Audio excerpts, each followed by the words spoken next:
कोशिश करके देख ले।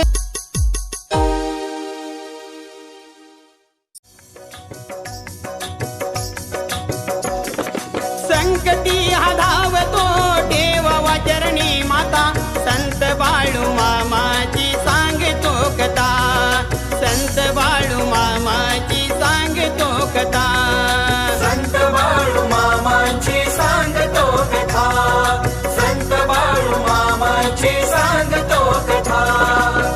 चिकोडी तालुका बेळगाव जिल्ह्याला धनगर कुटुंब तेथे राहण्याला, हलसिद्धनाथ देव साथीला, विठ्ठलाची भक्ती पार दोघांना, गरीब दुबळा होता संसार, दुःख ते सोसले अति पार, नव्हता कुणाचाच आधार, चारती पोटाला होले कैर,